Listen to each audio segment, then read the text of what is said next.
Do you want to be healthier, yet you just don't know what to do? All these shows telling you this and that, but nothing seems to work. Well, listen close. Golden State Media Concepts has got something great for you. The Health and Wellness Podcast dedicated to workout trends, healthy eating habits, diet, and everything about healthy living. Join us in our banters as we help you not just live life to the fullest, but live it to the healthiest.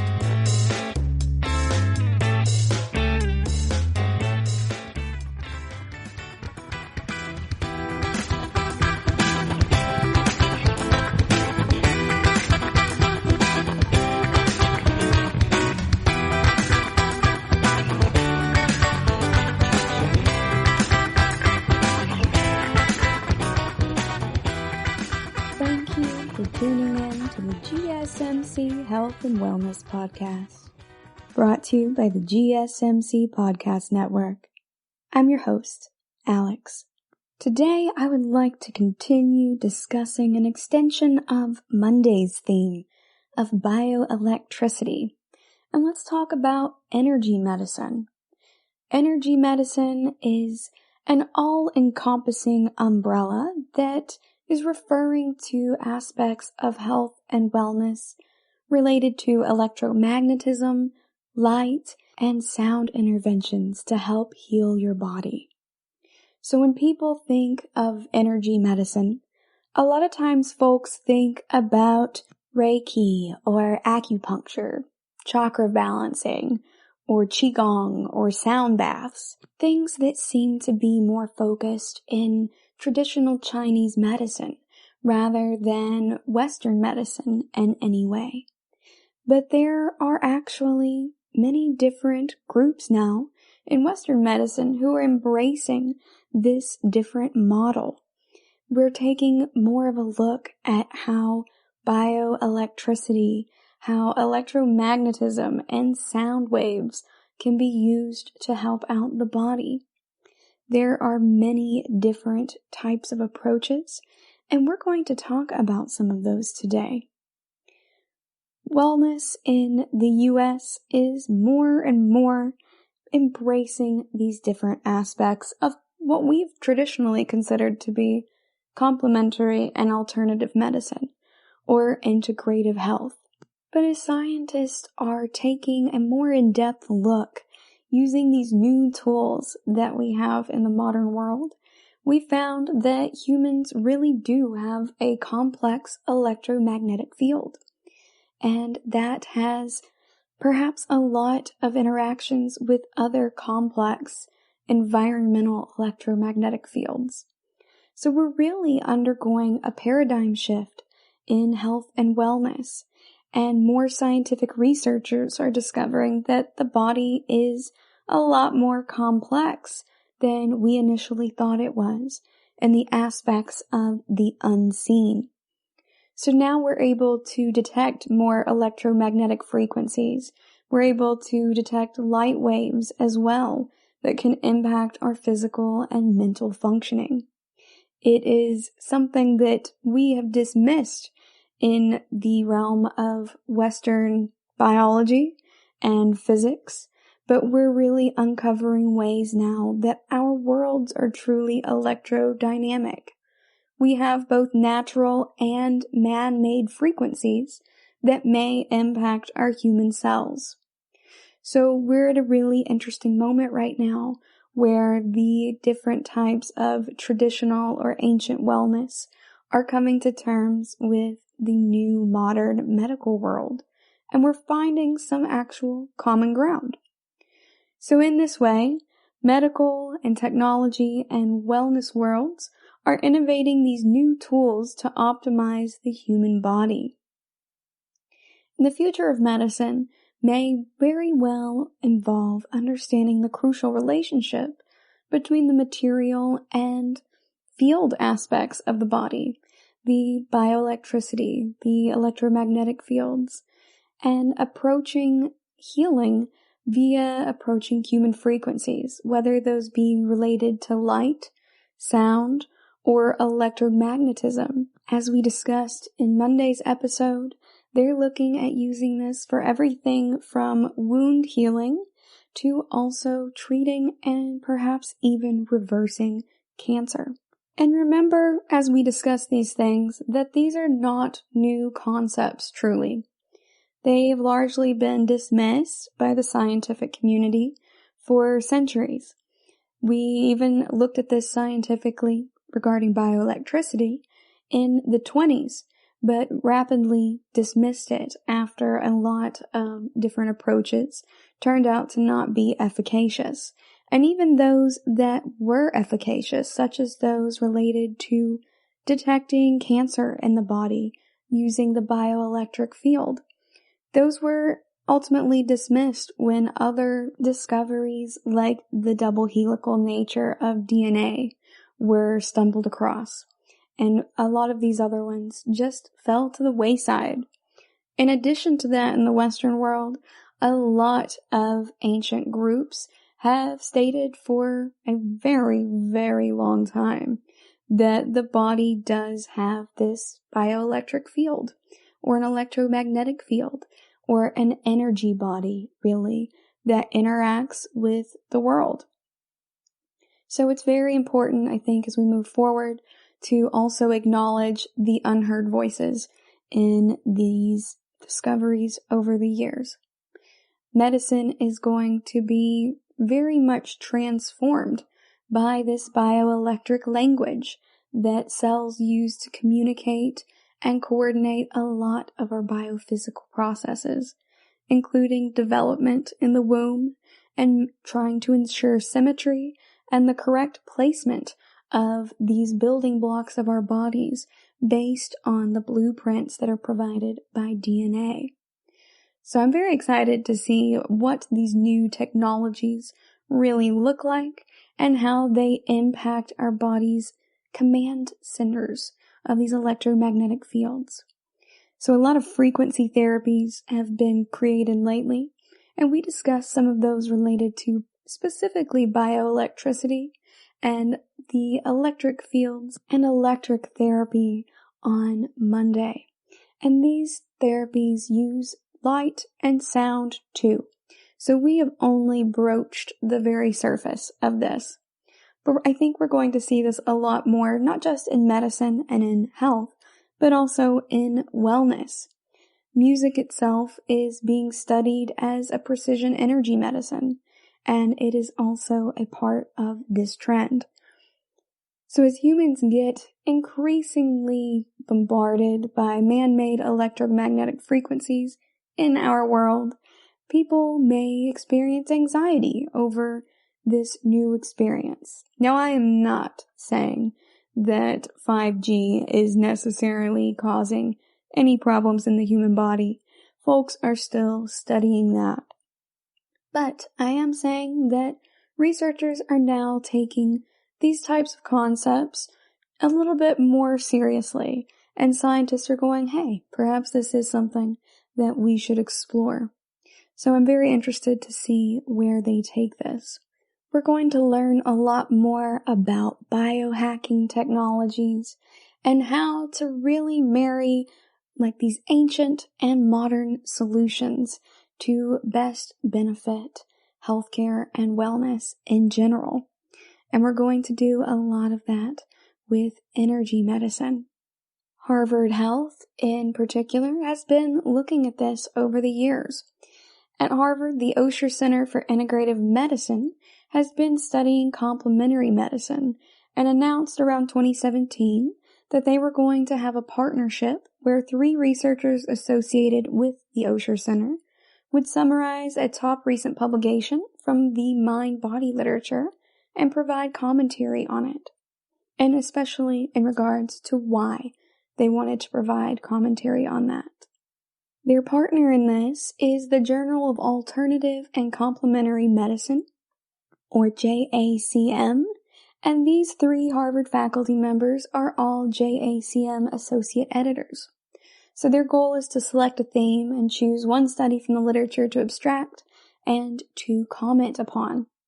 They have presented these articles And while they are a little bit less rigidly scientific than one might normally expect, a lot of folks enjoyed the articles and found that they were thoughtful and were important to consider, even if the literature tended to have small sample sizes, some data mining issues, and what we refer to as p-hacking, which really just means selective reporting or misreporting the real effect sizes in published studies. So it's really a manipulation of statistical analyses or selectively managing your data eligibility to magnify the significance of your results. So that is a no-no, and you should not be doing that in science. To be candid, I don't think that any study should ever do that because it is dishonest, and it's a form of publication bias. However, the authors also note that this is not limited just to the complementary and alternative medicine realm, and that this is sometimes done in many other fields. And that's the importance of having a peer-reviewed publication, calling this out when you see it, and also making sure that we are holding everyone to an appropriate standard. Also, being open about our raw data can really help prevent this in the future too, no matter which realm you're in. So do keep that in mind as well if you are wanting to check these out. And also keep an eye out for advocacy. Advocacy often comes with conflicts of interest as it relates to science. That's why in many scientific journals and conferences, you are required to acknowledge any conflicts of interest, including who is funding the studies. So there is a fine line between organizing and sorting information dispassionately based solely on the information, and also in editing something down in order to get it to say what you want it to say. So that's what they mean in terms of advocacy, not the social science term, in which advocacy is a good thing, where you're advocating on behalf of underrepresented individuals. But with this, they mean a sense of bias in your research that is causing you to manipulate the data to get it to say what you want it to say. And whether that is for complementary and alternative medicine or changing the boundaries of your research to make sure that cigarettes and tobacco smoke are represented as being not as harmful as they truly are, it is still wrong either way. But that's not to say that everyone does that. So you can also take a look at these journals to see what is going on specifically within them. That's why letters to the editor are important, and so is peer-reviewed research, because that is your peers going, hey, I like these things about your article, but this was kind of problematic. Can we take another look at your raw data and at your p-values to see how you arrived at this conclusion? Also, whom funded the study? So no matter which field that you're looking at, whether that is politics or science or complementary and alternative medicine and wellness, it's important to take a look at those statistics. So we're going to go on a quick break, and when we come back, we're going to talk some more about energy medicine. Stay tuned.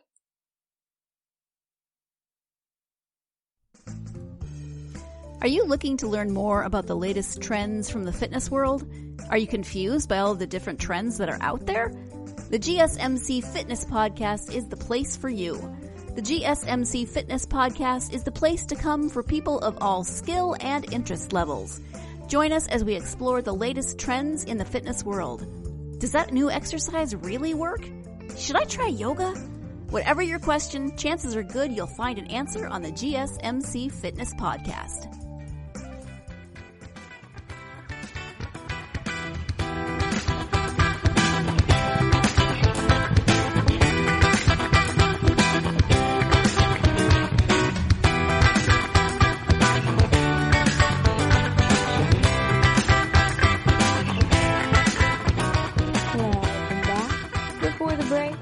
Discussing the topic of energy medicine, how it is beginning to really integrate some concepts of traditional Chinese medicine other ancient medicines, and modern medicine, as well as the importance of entertaining these ideas as scientists and going through and really critically evaluating them with an open mind, as a lot of the researchers at Harvard have been doing recently. If we completely dismiss these out of hand, without even looking into them, then we may truly be missing out on an entire branch of medicine and a ton of different solutions for folks in the world today.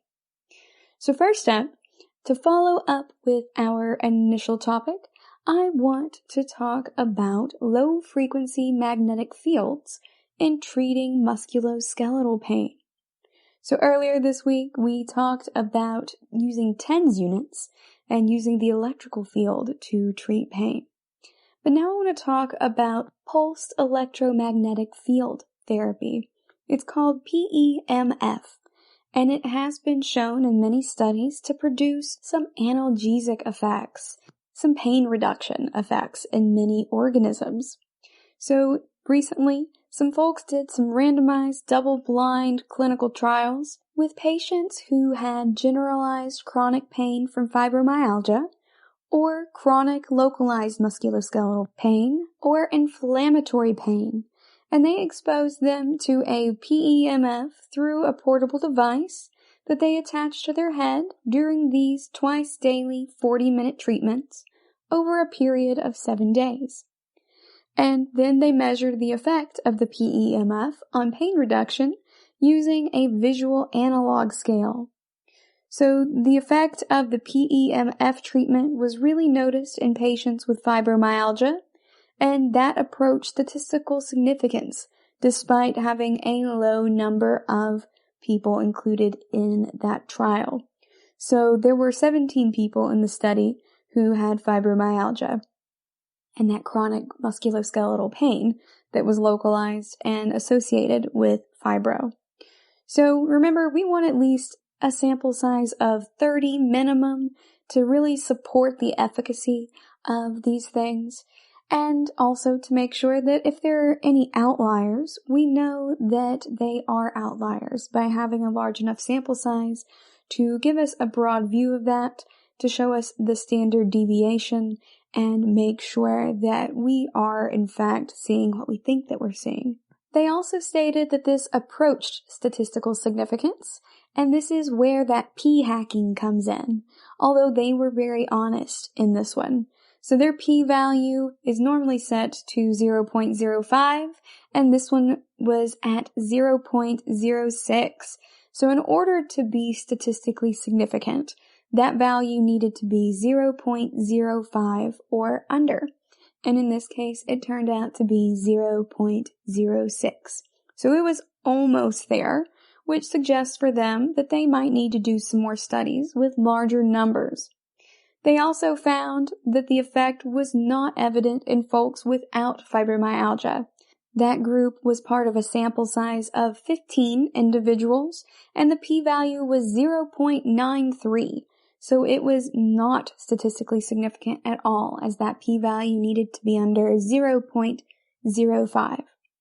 So they found that PEMF may be a safe and effective therapeutic tool for use in certain types of patients, and that they would really like to perform some more studies on that. They also state that it's particularly significant for folks who may have fibromyalgia, and that their generalized chronic pain resulting from fibro may be a lot different than the folks who are experiencing this other type of chronic localized musculoskeletal or inflammatory pain.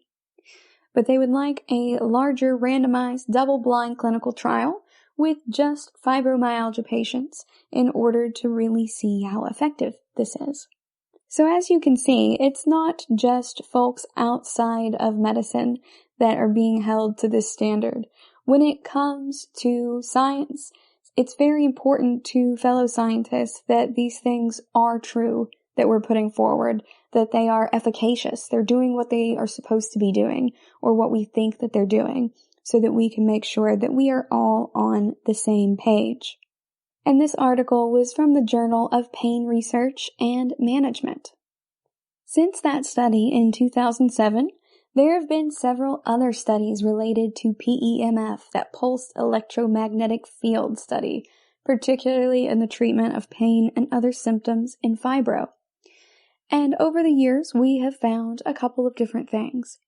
In a recent study in 2018, a group of 108 women who had fibromyalgia were assigned to have a 12-week treatment period with an active bioelectric magnetic energy regulation device, also referred to as BEMER, B-E-M-E-R. And a similar treatment period was also assigned with an inactive device. Each patient received the active and the sham treatment in a random order, and then they analyzed their pain and stiffness using a visual analog scale, just like the other treatment study we discussed, and their functional status was assessed using the Fibromyalgia Impact Questionnaire. Then they went ahead and performed some statistical studies based on these outcomes. So after the treatment periods, a lot of their pain scores had decreased significantly in active treatment, but it also did so for the sham treatments. They also found a decrease in stiffness and that Fibromyalgia Impact Questionnaire after the sham treatment and the active treatment. So their protocol analysis showed no differences between active and sham treatments at any different points of these outcomes. And this study demonstrated that low-energy PEMF therapy was not efficacious in reducing pain and stiffness or in improving the function of women who are experiencing and living with fibromyalgia and chronic pain. This study was published in the journal Bioelectromagnetics in July 2018. However, remember I mentioned previously that we also essentially have letters to the editor or comments that can be made in reference to different articles that are published in these journals. And it's important that scientists do hold each other accountable and speak up when we have an idea that may be associated with a confounding variable. And confounding variables are these variables that you maybe didn't consider before, but that could have thrown in a monkey wrench, more or less, into your study.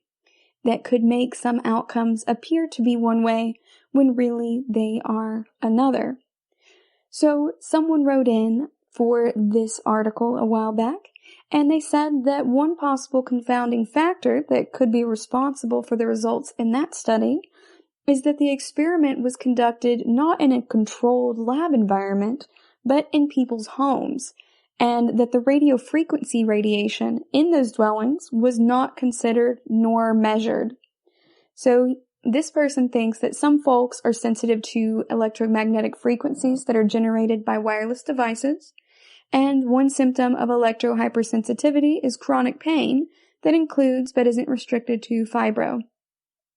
So he's thinking that it's likely that these homes that the studies were conducted in had these different levels of radiofrequency radiation, and that the potentially beneficial effects of PEMF might be outweighed or masked by these other potentially harmful effects of radiofrequency radiation. So he's suggesting that the authors of that study monitor radiofrequency radiation in the microwave band and on the intermediate frequencies on electrical wires to re-examine their data with that additional information, or to do future studies keeping that information and those limitations in mind. The person who recommended this is also a fellow researcher and stated that they had found different results in their research the same year, 2017, when studying the mobility and reduction of pain in folks who are living with osteoarthritis. But in their study, they conducted it within the same environment, and there was no variability of conditions in the environment that could have influenced the results. So they also stated that they recommend that PEMF devices be used in an electromagnetic, clean environment for optimal results. They also refer to the potential pollution of this electromagnetic field as being electrosmog, and saying that electrosmog exposure might prevent valid testing using that technology. So we see here that even when scientists disagree They are really just trying to improve the body of work. It's not just, hey, don't do that, I don't like that because my study said something different. They say, hey, try it with this variable controlled for and see what happens then. And if it's different, then it's different. One study is osteoarthritis, the other is fibromyalgia. That could perhaps also be a factor. But if you control for that electrosmog, then you will have a more apparent answer. So I really like to read those types of articles and to read these comments and see what folks say. We're going to go on a quick break, and when we come back, we're going to review that PEMF article on osteoarthritis. Stay tuned.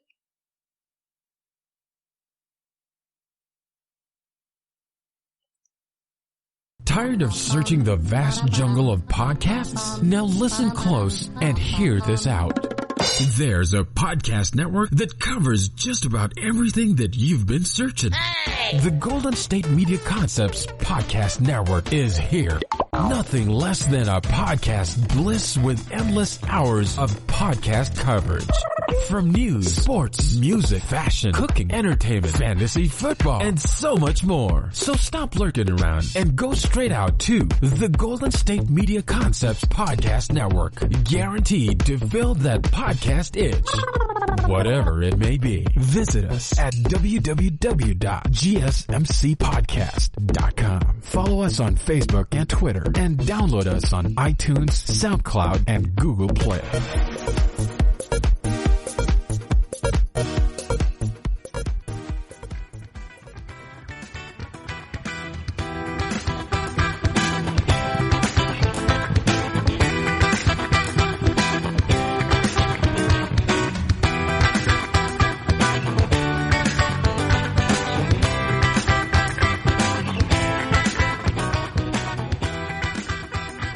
Welcome back.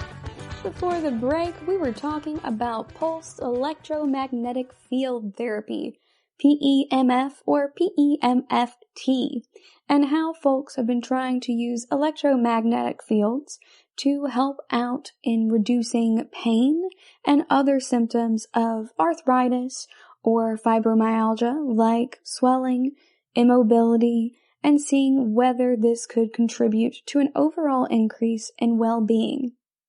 So in the 2017 study that we previously discussed, they found that there was no difference between folks receiving the sham treatment and the active treatment, and the sham and active treatments were given to everyone in the group of 108 individuals, and it was randomized as to whether they received them first or second as sham or active.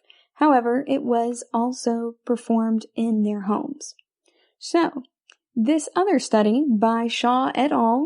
Was performed in 2017 regarding osteoarthritis, and they used 5 volunteers who were diagnosed with osteoarthritis in their study, and they had the subjects treat themselves with the Centurion EZY system of PEMF for 20 minutes 2 to 3 times per week for 4 weeks within a controlled environment. Then those subjects were tested for various physiological parameters, including their blood pressure, heart rate variability, balance of their autonomic nervous system, and stress at the beginning of the trial and at the end. Then they performed an electrointerstitial scan to provide some more wellness information and to take a photograph to document their range of motion. Results were then assessed individually, and they improved mobility in 2 of the cases after just 1 treatment, and reduced pain and or swelling in 4 of the 5 cases within 4 weeks. Overall, they found that general wellness related to cardiovascular health and balance of the ANS of their participants improved over the course of the study. They say that PEMF therapy may be a useful form of therapy to promote healing and reduce symptoms of pain, swelling, immobility, etc. among folks who have osteoarthritis, and that these treatments may thereby also benefit their cardiovascular health, their autonomic nervous system health, and their overall well-being. Now, let's talk about the parameters of this study. So first up, It may have already popped out at you what I am about to mention. That's going to be that small sample size. Now, the authors did admit in their abstract, as well as in the rest of the article, that further testing needs to be performed with a larger sample size to confirm those initial findings. It would also be great if it were a randomized clinical trial, so that we could see folks getting a sham treatment and an active treatment, or a sham treatment or an active treatment. You can do those either way to get a better view of this. So there are strengths and weaknesses of both of these studies, and it's important to read them in their entirities to really see where the science lands on these aspects. 5 does not a great sample size make, and it's good that they were able to see some differences, but I don't see any evidence of a sham treatment. So in that case, it is not necessarily as efficacious as it really thinks that it may be. We need to see a little bit more information, but I do like that they measured physiological parameters. So they measured their blood pressure and their heart rate variability, etc., instead of just using a self-reported index. But self-reported indices are also helpful in many ways. So in the future, for studies like this, I would like to see a large sample size like the first study had, and the use of those indices. I would also like to see a randomized sham and active study like in the first study, but with the effects of having physiological parameters included in the variables like the second study used, and also the use of a controlled environment. So I think that if they really combined the best methods from each of these different studies, it could be really helpful in determining whether or not this is truly efficacious. The secondary article by Shaw et al., published in 2017, is from the journal Novel Techniques in Arthritis and Bone Research. Alright, so now we understand that PEMF was purported by one study to not be effective for fibromyalgia, and the other study stated that it is effective for osteoarthritis, but there were a few confounding variables that were present within both of these studies. So now we're going to look at a 2018 study that is a meta-analysis, so those giant overviews of other articles to see what precisely the overwhelming body of evidence says. This article is called Efficacy and Safety of the Pulsed Electromagnetic Field in Osteoarthritis, a Meta-Analysis. It is by Wu et al. 2018 and published in BMJ Open, which is the British Medical Journal, and that is ran by the British Medical Association. This is a peer-reviewed journal, and it's also open access and publishes medical research from all disciplines. So I really appreciate their holistic approach, but also their scientific peer-reviewed approach, and the fact that it is open access, so anyone can go in there and read the information available in this journal. I'm a big supporter of open access research. Remove those socioeconomic barriers to research, everyone. So in this study, they were trying to figure out if this was efficacious, PEMF, in treating osteoarthritis, and if it was safe. So they went through and designated their criteria for selecting these studies to be included. So in order to be included in this meta-analysis, the studies had to be randomized, controlled trials that compared the efficacy of PEMF therapy with sham control in patients who have osteoarthritis. So they looked at pain, function, adverse effects, and characteristics of the participants. They also ran statistical analyses. In the end, they found 12 randomized controlled trials that met the criteria that they had outlined for the studies. 10 trials involved knee-associated osteoarthritis, 2 involved cervical osteoarthritis, and 1 involved hand osteoarthritis. So the PEMF group did show more significant pain alleviation than the sham group when it came to the knee osteoarthritis, and the hand osteoarthritis, but not when it came to cervical osteoarthritis. They also found that when they compared them with the sham treatment, the significant function improvement was observed in PEMF in both knee and hand OA patients, but not in patients with cervical osteoarthritis. So the analyses they performed on this study suggested that the exposure duration of being less than or equal to 30 minutes per session exhibited some better effects than with the exposure duration being greater than 30 minutes per session. 3 trials reported some adverse events, and the combined results indicated that there was no significant difference between PEMF and the sham group. So, they concluded that the PEMF could alleviate pain and improve physical function for patients with knee and hand osteoarthritis, but not for patients with cervical osteoarthritis. They also concluded that if folks were to undergo this procedure, a short PEMF treatment duration within 30 minutes may achieve more favorable efficacy. So given the limited number of studies available for hand and cervical osteoarthritis, 2 for the cervical and 1 for the hand, the researchers overall recommend that more studies be performed in hand and cervical osteoarthritis related to PEMF treatment to provide a better and more statistically significant efficacy measure when it comes to outcomes of pulsed electromagnetic field therapy on osteoarthritis located in the hand and or cervical vertebrae. This article also declared no conflicts of interest, and I like that they also included a table, or a figure really, that shows us each of these studies and how they were rated for their risk of bias. So they went through and marked them as green for being a low risk of bias, red meaning high risk, and yellow meaning unknown risk of bias.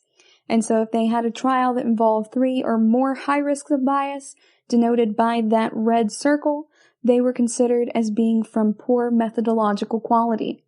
So you can also take this review and go back through and read the articles that they have outlined as being mostly green, or take another look at the ones that were in red and see if those are really also resulting in a conflict of interest and being associated with some other types of biases or even p-hacking or other statistical issues. So from these 3 articles, the TLDR is that while PMF may be purported to be very effective for different types of treatments related to musculoskeletal pain, so far the overwhelming evidence as measured in the scientific community has found that it is not effective when they are doing this in randomized double-blind sham-controlled clinical trials, and instead what they're saying is that although there are statistically significant improvements for these individuals with the active treatment and the sham treatments,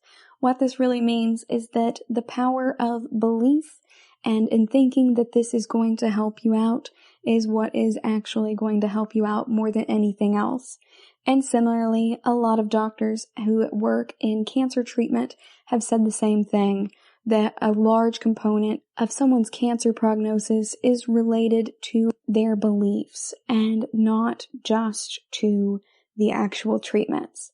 So there is some power in positive thinking, as we can see here, and that backs up some other things that we've discussed before in this podcast related to optimism.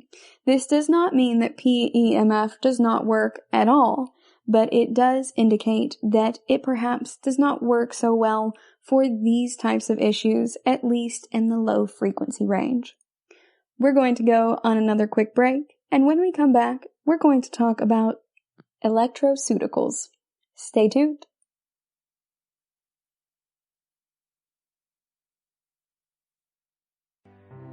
The GSMC Life and Happiness podcast takes you on a journey of exploration. We'll discuss tried and true methods alongside the latest trends of how to best live your life to its fullest and happiest. From psychology to meditation, science to self-help books, the GSMC Life and Happiness podcast will help you to discover what makes you happy and how you can live life being the best you possible. Download the GSMC Life and Happiness podcast on iTunes, Stitcher, SoundCloud, Google Play, or anywhere you find podcasts. Just type GSMC in the search bar.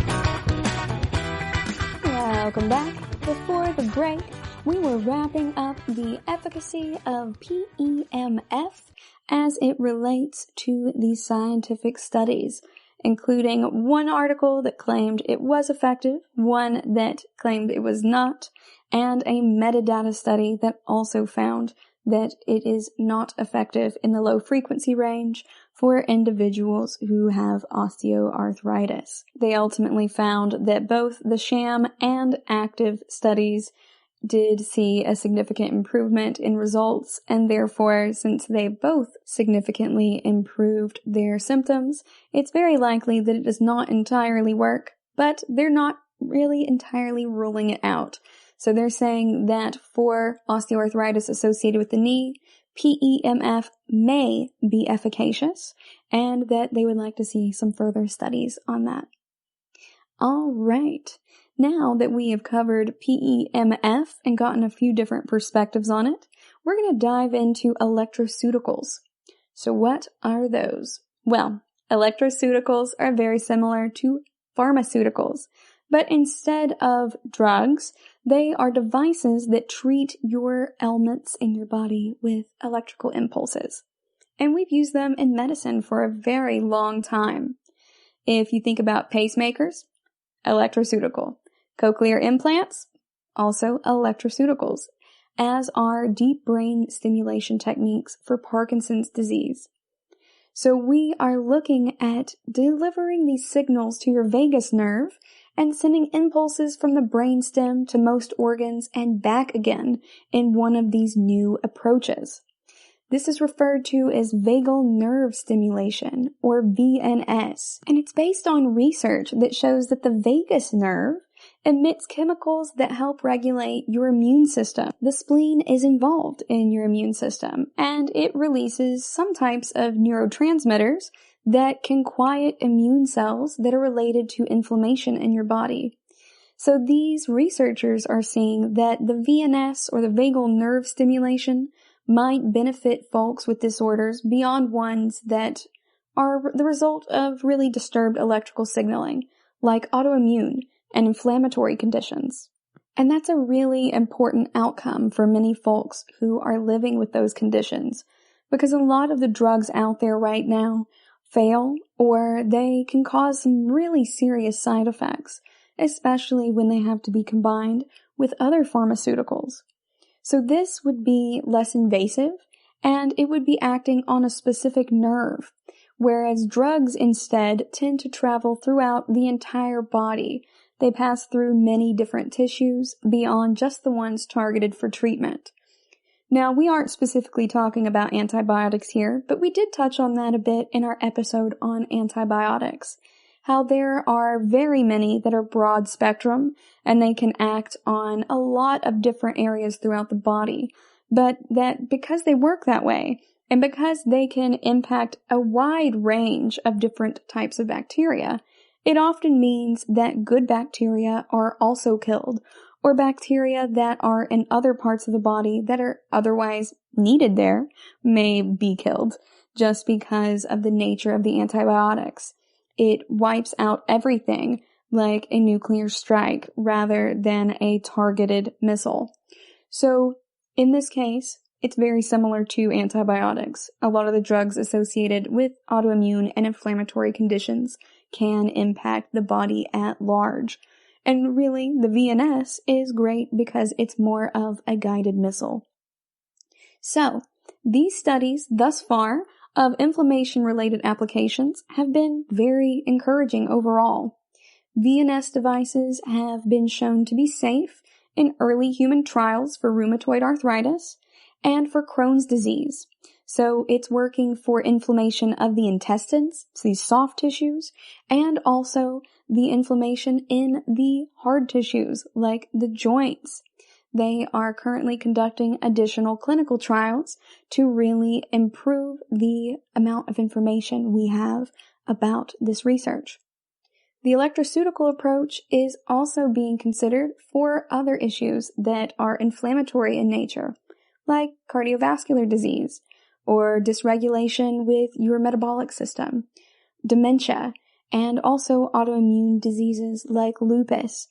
And in lupus, the vagus nerve itself is generally underactive. So this really makes a lot of sense that you could try to stimulate that more and help it be more active. They also think that they might be able to use electroceuticals to help transplant recipients prevent rejection of these tissues by their immune system. So that one is definitely still being discovered, and it's a potential application, but it is fascinating what these different electroceutical approaches can be applied to. Everything from your heart to your metabolic system to autoimmune disorders to musculoskeletal conditions can be impacted by this type of approach. So most vagal nerve stimulators out there are already in use for treating epilepsy and depression and are implants. So these are normally implanted below the skin, below the clavicle. So wires from this implant tend to wrap around a branch of your vagus nerve and then inject it or deliver it with electrical impulses at preset intervals. And the frequency and other properties that are associated with how this device works are programmed via what they refer to as an external magnetic wand. I'm dyslexic. It's not to be confused with a magic wand. It does in fact say magnetic wand. I'd check twice. So today's implants, though, are about 1.5 inches in diameter, but they think they're going to continue to get smaller and more finely programmable over time. So this is a little bit invasive, since it is having to be installed under the skin and below the clavicle, and it's a little bit large, but it's not much different from other transdermal applications of medicine, like birth control implants. There's also a non-invasive form of vagal nerve stimulator. It's handheld in nature, and it's meant to help reduce cluster headaches and migraines. The FDA recently approved that, and it works by delivering these mild electrical stimulations to the nerve through the skin, on your neck, or through your ear. So the vagus nerve is one of the most popular uses of electroceuticals, but it's not the only nerve to be targeted by these approaches. In 2017, the FDA approved a non-implanted form that also eases opioid withdrawal. It sends signals to different branches of the cranial and occipital nerves through the skin behind the ear. That is absolutely remarkable. And the FDA approved this after there was a study of 73 patients suffering from opioid withdrawal who experienced a 31% or higher reduction in the severity of their symptoms. Now, much like many other things that are a daily part of American life, cost and socioeconomic status concerns may be prohibitive for a lot of folks to get these surgeries and implants. We want to get as many people as possible to be able to adopt these types of therapies that can help so many folks in a broad range of conditions. But they think that that problem of it being very expensive could ease as the technology becomes less invasive. So as the devices become smaller and it doesn't take as much surgery, etc., to apply it, or we can get away from it needing to be transdermal at all, it may become less expensive. But cost is not the only challenge that these researchers are facing. They're still trying to learn about how the VNS produces the effects in each condition. So we know that it helps for folks who have these cluster headaches and migraines, but we're not exactly sure how. We know that it's delivering that mild electrical stimulation to the nerve, and we know where to apply it and that it does work, but we're not entirely sure how. So we need to learn more about the how in order to make this the most effective it can be, to understand it the best that we can, and to make it more broadly applicable for folks. That way, it'll also help us determine the optimal patterns of stimulation for individual patients. They think that it's also possible that these impulses targeted at the vagus nerve may affect surrounding nerves in perhaps undesirable ways. So we want to make sure that we are reducing harm as we are also trying to treat these issues.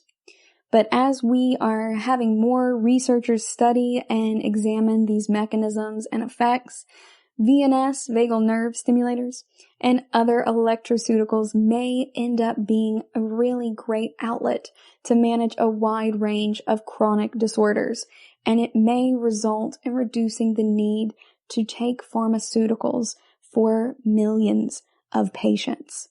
And in my book, that is a win, you guys. I'm very fascinated by this, and I think it's very exciting that we can use things like bioelectricity and these electroceuticals, and perhaps even PEMF as more studies are conducted to really treat the human body in less invasive manners than what we have been doing in medicine for the past several decades. We're going to go on another break, and when we come back, we're going to talk more about energy in the form of sustainable fitness, these gems that use human energy to power the machines. Stay tuned.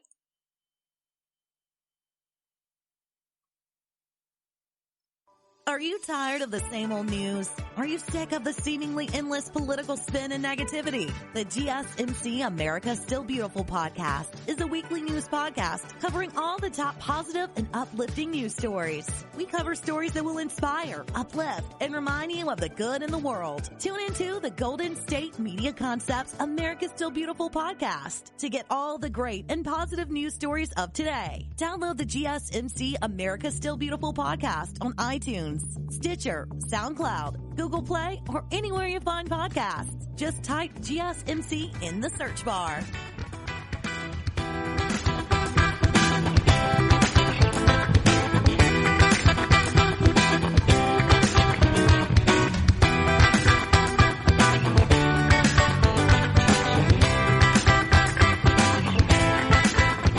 Welcome back. Before the break, we were discussing electroceuticals and how they could potentially replace pharmaceuticals for millions of people in the future, as we are finding out more about how electromagnetic therapies and other types of biological interventions in the marriage between biology and physics can really help out the human body for health and wellness. So now that we've talked about how that can help us, let's also talk about how energy and humans can also help the world around us while maintaining health and fitness. Sustainable fitness is on the rise, you guys, and it's a really big upcoming trend in fitness. So it involves using exercise machines that produce electricity rather than just use electricity to help power the gyms, or that can be sold to utility companies for cash. So this idea of sustainable fitness is catching on as folks are beginning to care more about the environment.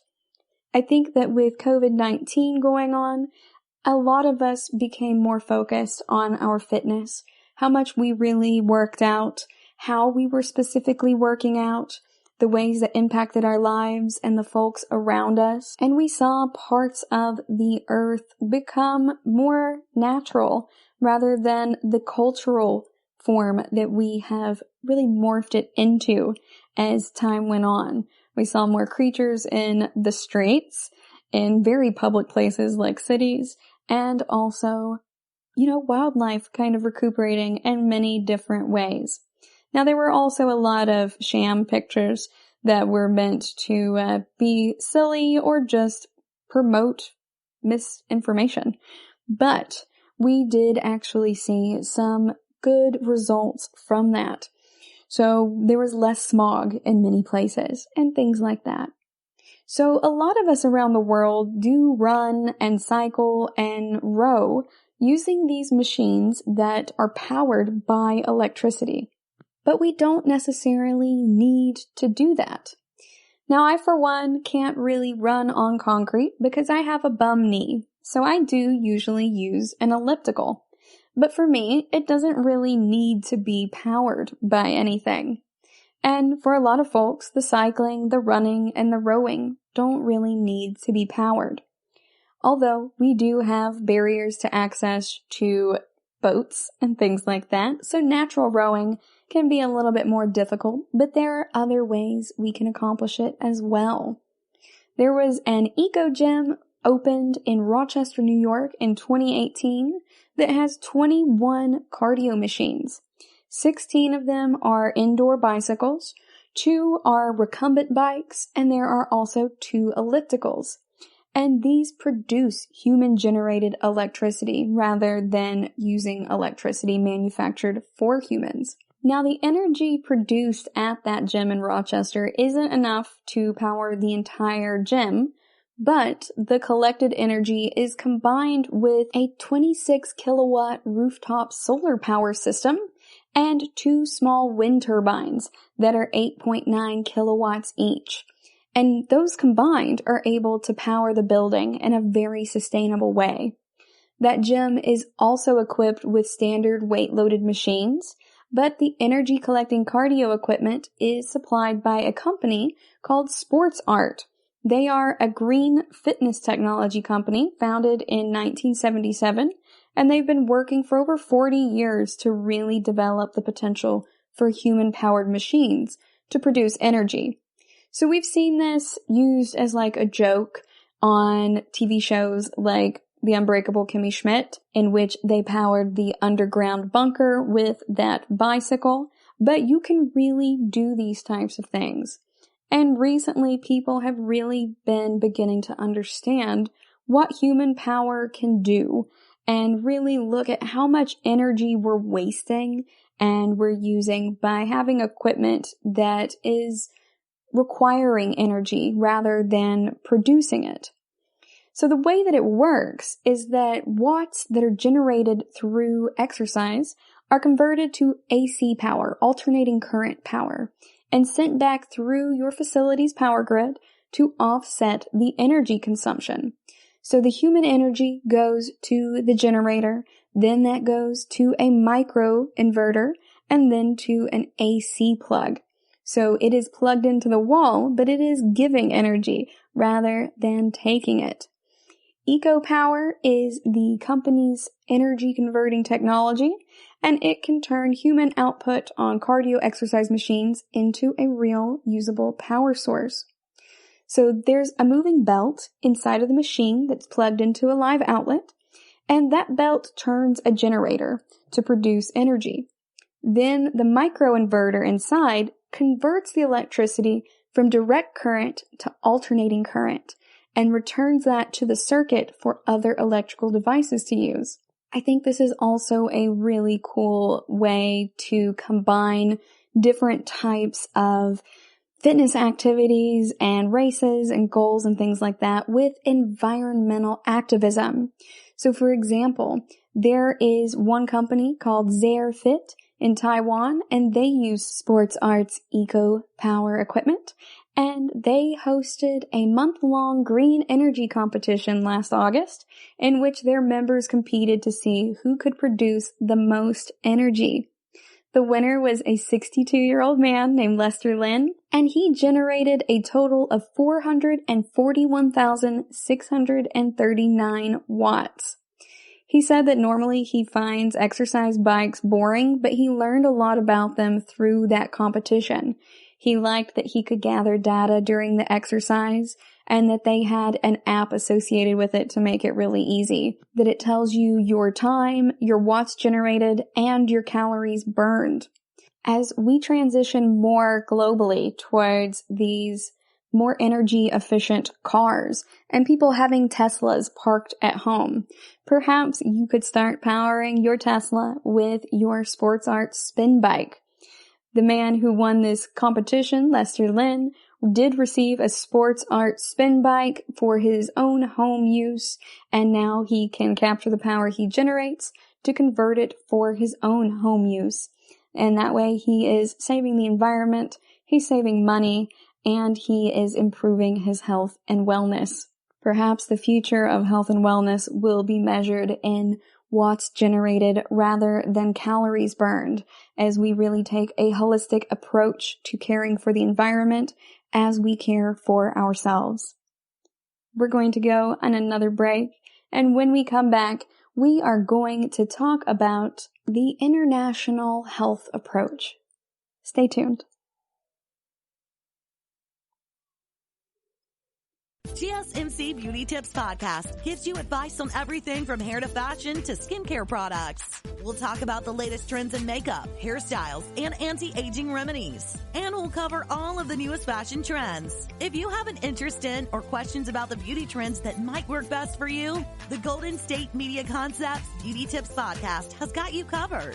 Download the GSMC Beauty Tips Podcast on iTunes, Stitcher, SoundCloud, Google Play, or anywhere you find podcasts. Just type GSMC in the search bar.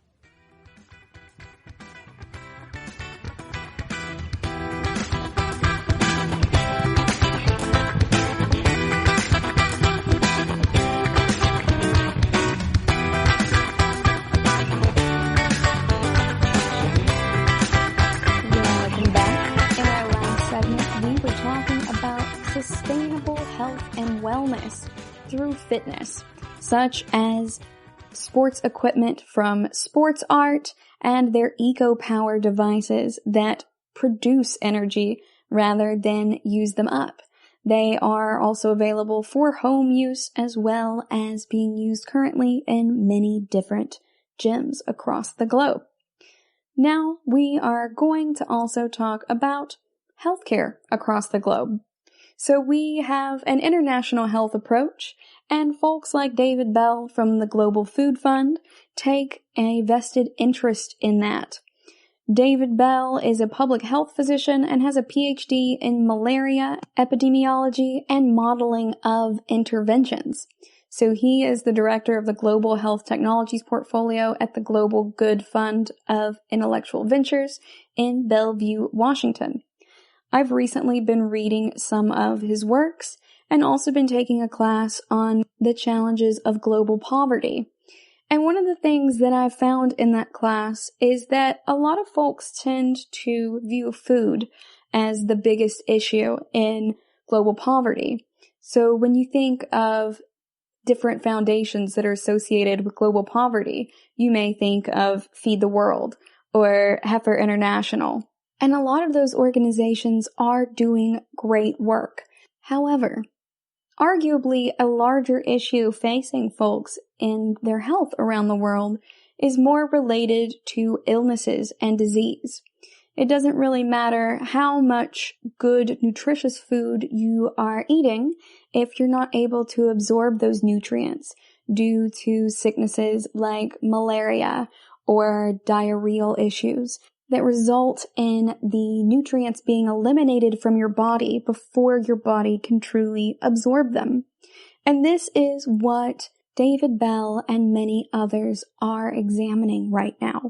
So in a recent article he wrote, he talks about how international health focuses on the needs of folks who can't access the lifestyle and resources that we have in the West, and who tend to get sick a lot and to die younger as a result of that. He calls for us to adapt new technologies for diagnostics and other devices to help improve the international health community and benefit these populations. So a large part of this is him talking about optics-based devices. And he uses the case of malaria, as that is his academic focus. And he talks about how technology has a massive transformative impact in areas that have high access to resources, such as in the West, and that we need to bring this high-tech revolution in other places that really could also stand to be transformed by it. But we don't really tend to do that when it comes to healthcare programs that have low resources. So in the case of malaria, it's one of the most popular subjects for tech development, but we haven't really created any new diagnostic tests of a significant scale since the last time we developed flow assays in the 1990s to increase the speed of diagnoses. And that really means that we've only had 2 different diagnostic tools for malaria getting to a decent scale of use and support since the 19th century. The other one was light microscopy, which was introduced by Alphonse Laveran in the late 19th century. So you can see this problem across a wide range of disease diagnostics. So a lot of the prevention tactics for malaria are simply mosquito nets. That's not very high-tech at all. In the West, we had bug zappers available in the 90s. I've not seen them for years, but I remember them being on people's porches when I was a young girl, and how they would be zapping hundreds of bugs out in the middle of the wilderness in Appalachia. But when it comes to global responses to healthcare needs, especially in these areas with low access to resources and low access to money, we are just handing out malaria nets. So malaria is just one of the problems. There are a whole other host of diseases across the globe that disproportionately impact people who are poor. So, for example, a lot of things we don't really have to worry much about in the West, like tuberculosis, is still a huge problem in many other countries. A lot of tuberculosis diagnoses still rely on light microscopy that is not very sensitive. It's not super great at detecting the problem as it is there. And we still don't have a way to identify the cause of most cases of common diseases, like pneumonia or diarrheal diseases. So as the international health community, we really need to rethink the way that we do things. Sure, our country has its own problems, but our problems are also shared by others, and our wins can be too.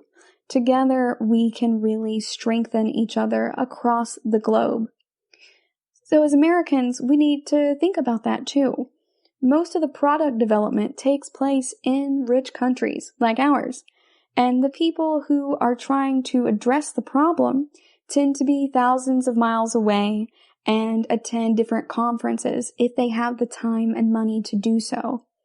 But this disconnect can really be addressed with some innovative thinking. A lot of U.S. universities have programs that pair biotech developers with low-resource health systems to help bridge that gap and innovate. A lot of international conferences on biotech are almost exclusively held in regions of the world where there is more money, but less actual healthcare need in an acute manner.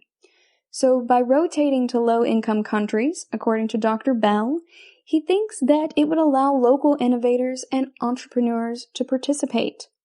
Having been to a lot of academic conferences within my own country, I can certainly tell you that cost is prohibitive for many individuals. I have paid upwards of $500 before just to attend a conference. The conference itself was over $450. Then you have to pay for your own food and lodging while you're there, as well as transportation.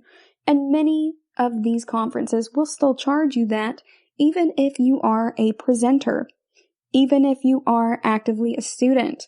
Several years back, they did away with the discount for students at one of the conferences I went to, in which they had initially charged students $100 for their ticket, and then they would go ahead and charge them only $50 to bring a guest.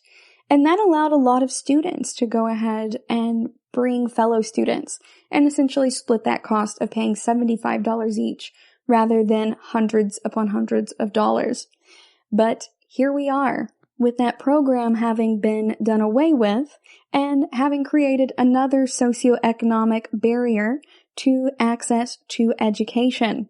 If American students can barely afford to attend these conferences and are having to choose between a myriad of different conferences that they need in order to build their networks and to build upon their own research, how are these folks across the globe in areas of lower resources to be expected to travel internationally to do this? So I agree with Dr. Bell that we should be rotating to low-income countries so that we can provide an opportunity for local innovators and entrepreneurs to participate. There are brilliant minds all over the globe, but socioeconomic status stops a lot of people from innovating, just as it stops a lot of folks from receiving good quality health, nutrition, and wellness. So they are looking at specifically funding and establishing strong public health and biotech faculties in sub-Saharan Africa to get the research in more direct contact with areas of high need.